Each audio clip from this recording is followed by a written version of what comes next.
Hi అండి, welcome back to our channel. ఈరోజు జరగబోయే సీరియల్లో స్వప్న రుద్రాని రాసిన చిట్ని ఎలా మార్చి చదువుతుందో, అలానే రుద్రాని రేవతి యొక్క ఫేస్ని ఎలా రివీల్ చేస్తుందో తెలుసుకోబోతున్నాను. ఎలాంటి రేట్ లేకుండా డైరెక్ట్ సీరియల్. ఇంట్లో ఉన్న అందరి టాస్క్ అయిపోయిన తర్వాత లాస్ట్కి స్వప్నకు వస్తుంది చిట్ తీయడానికి. అదే టైంలో స్వప్న అయితే ఒక చిట్ తీస్తుంది.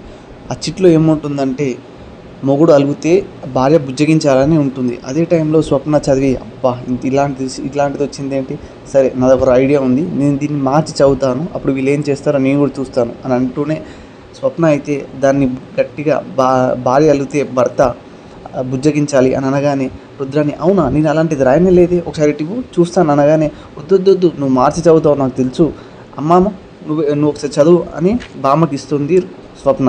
అదే టైంలో బామ్మ కూడా చదివి అవును స్వప్న చెప్పేది కరెక్టే, భార్య అలిగితే భర్త బుజ్జగించాలి, కరెక్టే అనగానే అప్పుడే రుద్రాని నేను అలాంటిది రాయని లేదే, ఒకసారి ఈమా అని అనగానే అలాంటిది ఏం లేదు అని బామ్మ ఆ పేపర్ని చింపేస్తూ ఉంటుంది.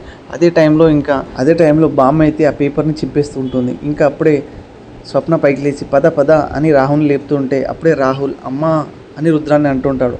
పద కాంప్లైంట్ బై పద, ముందైతే కొంచెం పద మనం వెళ్ళి డ్యాన్స్ చేద్దాం అని స్వప్న అంటూ ఉంటుంది. అదే టైంలో స్వప్న అయితే మెల్లిగా రుద్రాన్ని సోఫా మీద కూర్చోబెట్టి నువ్వు ఇక్కడనే ఉండు, అతను నేను వెళ్ళి డ్యాన్స్ చేస్తాను, ఎలా చేస్తాను చూసి నువ్వే చెప్పు అని స్వప్న అయితే అంటుంది. ఇంకా ఇద్దరు వెళ్ళి డ్యాన్స్ చేస్తూ ఉంటారు.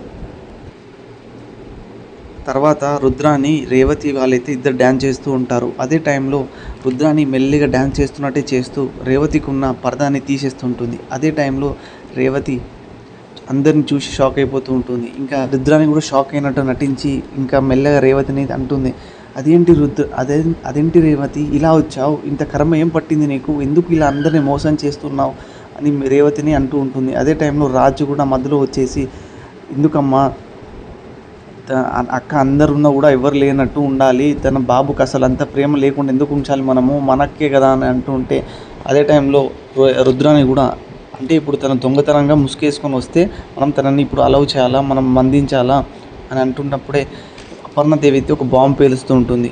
అదే టైంలో అపర్ణదేవి అంటూ ఉంటుంది ముసుగులో వచ్చింది రేవతి అని నాకు ముందే తెలుసు అని అంటున్నా కానీ అందరూ షాక్ అయిపోయి ఒక్కసారిగా అపర్ణదేవిని చూస్తూ ఉంటారు.